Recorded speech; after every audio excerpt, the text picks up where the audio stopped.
For the gravy, you need 3 cups water, 2 tablespoons McKay's chicken style or chicken style seasoning, 1 1/2 teaspoon onion powder, 1 teaspoon salt, start with less if desired, 2 tablespoons nutritional yeast flakes, 1 cup water, 1/4 cup cornstarch, 1/2 cup raw cashews, rinsed well and drained, 1/2 cup water.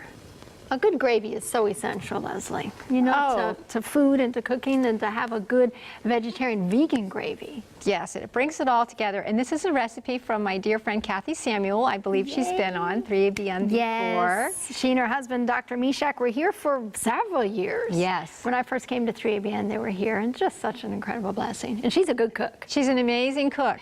And I've seen people taste this and say, oh, I would love a whole bowl of this, like a bowl of soup. So it's very delicious gravy, and Kathy's wonderful. She is. All right, are we ready? We're ready. We got some water getting warm here. We do, because I don't like to stir. So we're gonna heat up 3 cups of water in there and bring it to a boil while we blend this, and then we won't have to stir the gravy so long to get it to thicken. All right, so we've got our cashews here, and these are raw cashews, and so when you use raw cashews, it's very helpful to put them in a sieve or in a cup or somewhere where you can rinse them and kind of rub them in your hands a little bit, and then put them in a strainer or use a spaghetti slotted thing and strain them off if your blender is not a good blender. And the purpose of rinsing them first is? Sometimes they almost have a little dust on them, it seems. Like, I know it's not dust, but there's something dusty on them. Clean them, to wash them, yes. Good. And then if your blender is not a high-power blender, you can also soak them, which makes them a little bit creamier than when you blend. So we'll go ahead and put that in there. Oh, let me use this. Okay.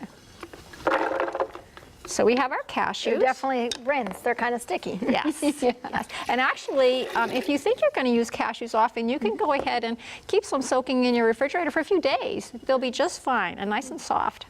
All right, we have our chicken style seasoning. Good. Put this in. And a little nutritional yeast.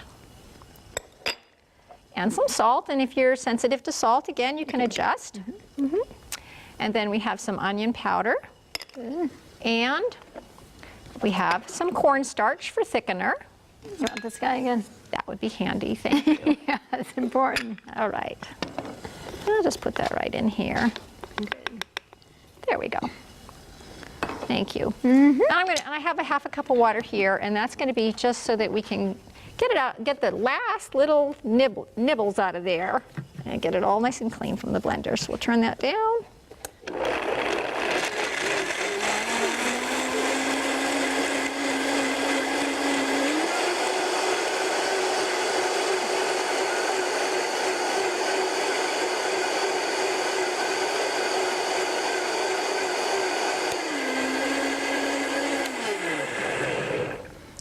So with a high power blender, it doesn't take too long. It does not. But if you're, if you're not sure about your blender, just go ahead and rub a little bit between your fingers, see if it feels gritty at all, and just go ahead and blend longer. Absolutely. All right. This is coming in here? This is coming into our boiling. We have 3 cups of boiling water here, so we're just going to pour this in. Nice. And stir. And this means then we have a less time of stirring because the water was already boiling. That's correct. Now if you'll stir for just a minute, I'm going to take this 1/2 cup, put it in, put it in there.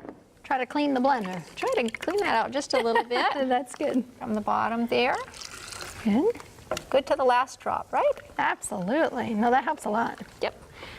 Now they say a watched pot never boils, so. Does that mean a stirred pot never boils either? It feels like that sometimes. Yeah, it does. So if you, anytime you have a recipe where you're going to need to thicken something in a pot, if you can start some of the fluid warming up, you've just taken all those minutes off of your time. I like that. So. Absolutely. Because we like to cook, but 5 minutes of stirring is it's not very pleasant. That's right. So we can turn that up a little bit if you want, and this will thicken up nicely. One nice thing about this gravy is even after it's refrigerated, it's still very nice. Nice. You know how sometimes they set up almost gel? And it gets kind of too much. It stays nice and creamy, and if it's a little too creamy, just add a little water, but it doesn't gel. Yep. So it'll be perfect. I like that. Now, if you wanted to take this gravy and make it to round out a meal, you could add some crumbles. You can buy crumbles in the freezer. beef-like. Oh yeah, absolutely. Or you could put some peas in there after it's thickened, and then you could serve it on a bed of brown rice, or on baked potatoes, or just on toast. Yeah, So you could have a fast, simple meal. I like that. And another nice thing about this gravy is 1/4 of a cup only has 30 calories. So when the meal is all about the gravy, 30 calories in 1/4 of a cup is very good news. You're starting to thicken there. It is starting to thicken. It is. I think it's starting to stick. Okay, well, and if it starts sticking at home, they just want to turn it down just a little bit. And But we're trying to get it done in a hurry. We're But trying I can feel it just a it's little getting better. thick. Nice. And then we have some that's all finished over here. Yes, we do. And I tried it on the patty. It's fabulous gravy. It's very, very nice gravy. Nice. Yes. Okay. Yep. So you can doctor it up if you want to doctor it up. Okay. I imagine you could even put garbanzos in it if you wanted something totally natural. Yeah. Yes. Garbanzos and peas and Yes. Nice. Put it on your potato or yeah. brown rice. Nice. I love it. Good. And we're Looks making perfect. salad. Is this good? Yeah, it looks lovely.